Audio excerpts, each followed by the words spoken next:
السلام علیکم پیارے دوستو، آج ہم آپ کو احسن الوظائف چینل میں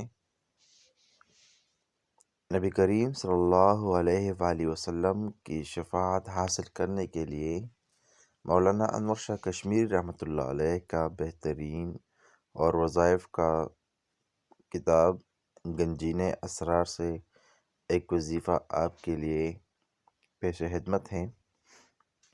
مولانا انور شاہ کشمیری رحمۃ اللہ علیہ اپنے کتاب میں لکھتے ہیں کہ ہر نماز کے بعد اس دعا کو پڑھنے کا معمول آن حضور صلی اللہ علیہ وآلہ وسلم کی شفاعت نصیب ہونے کا قوی ذریعہ ہے۔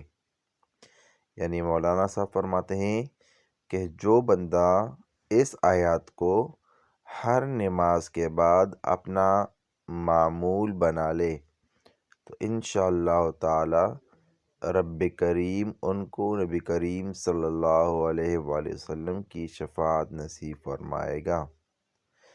آیت شریف یہ ہے، لَقَدْ جَاءَكُمْ رَسُولٌ مِّنْ أَنفُسِكُمْ عَزِيزٌ عَلَيْهِ مَا عَنِتُّمْ حَرِيصٌ عَلَيْكُمْ بِالْمُؤْمِنِينَ رَءُوفٌ رَحِيمٌ فَإِن تَوَلَّوْا فَقُلْ حَسْبِيَ اللَّهُ لَا إِلَٰهَ إِلَّا هُوَ عَلَيْهِ تَوَكَّلْتُ وَهُوَ رَبُّ الْعَرْشِ الْعَظِيمِ۔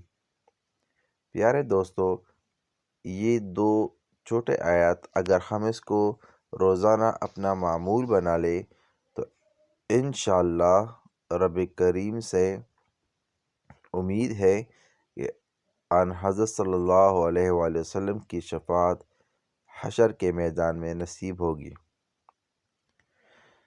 پیارے دوستو، عذاب قبر سے حفاظت کے لیے مختلف احادیثوں میں مختلف قرآن کے اذکار وارد ہے۔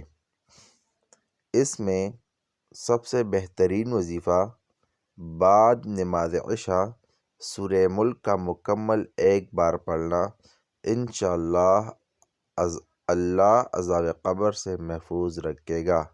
یعنی جو بندہ عشاء کے نماز کے بعد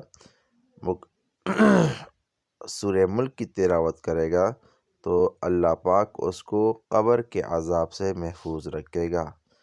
اس کے علاوہ سورہ یاسین کی تلاوت بھی عذاب قبر سے نجات دلاتی ہے۔ امید کرتا ہوں آپ کو ویڈیو بہت زیادہ پسند آئی ہوئی ہوگی۔